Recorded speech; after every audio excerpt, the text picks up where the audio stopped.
جالي تليفونات كتير جدا الحقيقه، عايز اوضح واتكلم بصراحه. احنا جزيره المباراه نقلناها على المفتوح. لا مش ده، والناس الكل شاهد. مبروك على المصر. لا مش ده 3-1. جالي تليفونات كتير، الناس زعلانه جدا من كابتن طارق دياب. هو طبعا بيتكلم على العروض، انا بقول مبروك لمصر، مبروك للعرب. وكابتن طارق الحقيقه لما قال لي لا ما تحكيش على العرب، ما تتكلمش على العرب، جالي تليفونات كتير جدا الناس زعلانه من كابتن طارق دياب. يعني هل بقى هو قصد ايه؟ ما اعرفش، هو ما وضحش. والله انا بصراحه نقول لك حاجه. قول لي. بصراحه العروبه دفنت مع عبد الناصر.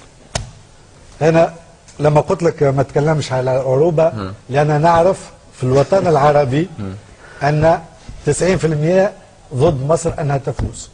شو الوطن العربي كله؟ يعني انا نقول خلي شمال افريقيا ما ندخلوش الخليج. شمال افريقيا 90% يحبوا مصر تنهزم. 90%. وفي مصر 90% يحبوا الجزائر تنهزم. يعني نحكيوا العروبه، نحكيوا دائما على العروبه. الكوره هذه. بس خلينا كابتن طارق، خلينا نتكلم على 10%. يعني بلاش، لو حتى لا فرضا زي ما كابتن طارق قال 90%، احنا بنتكلم في قضيه واقع، يعني في واقع.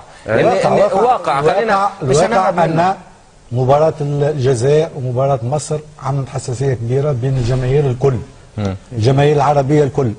ولهذا اعتقد ان كلمه العروبه هذه عروبه شامله. العروبه ما عادش فما عروبه.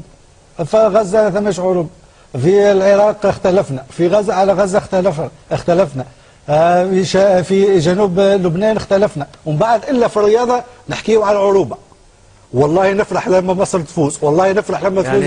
انا نفرح يعني شوي تسلم. انا بصراحه نفرح لما تفوز تونس. تصير محل سياسي شوي تدخل هذا الواقع. الرياضه دخلت في السياسه. شاهدنا بصراحه المعلقين مثلا. انا نعرف معلق لما تلعب مصر يولي مصري، لما تلعب السعوديه يولي سعودي، لما تلعب السودان يولي سوداني، لما تلعب تونس يولي تونسي.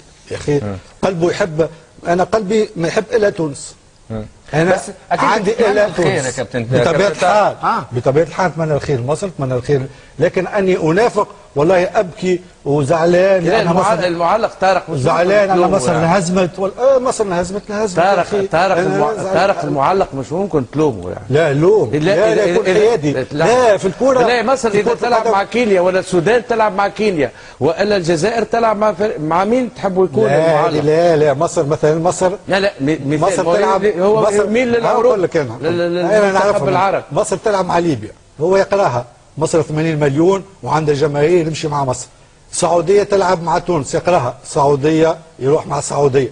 لا هذوما هذايا بصراحه انا ناكد لك طارق اللي كابتن هذا مش عندنا في الجزيره الرياضيه. في الجزيره لا ما عندناش في الجزيره، ما نحكيش على الجزيره. لا بس نحكي لك على القنوات الاخرى. الحمد لله. لكن انا اقول نكذبوا ونحكيوا على العروبه.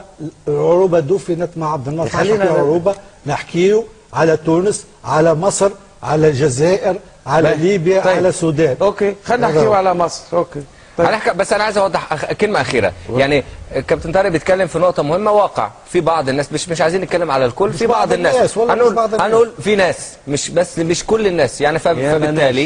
فبالتالي لازم على الاقل ان احنا يعني هنقدر مشاعر. انا بتمنى الخير للجميع. انا شخصيا بطبيعه الحال لا بطبيعه الحال انا نحب نتمناه لمصر، لكن اني ابكي وازعل لان مصر خسرت وانافق وهذا شفناه.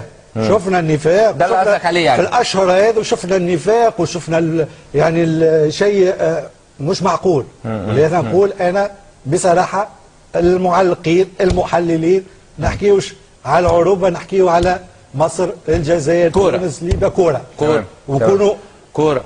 واليوم ان شاء الله بكره تونس تكسب عشان العروبه تكتمل. واليوم مصر فازت 3 اهداف مقابل هدف.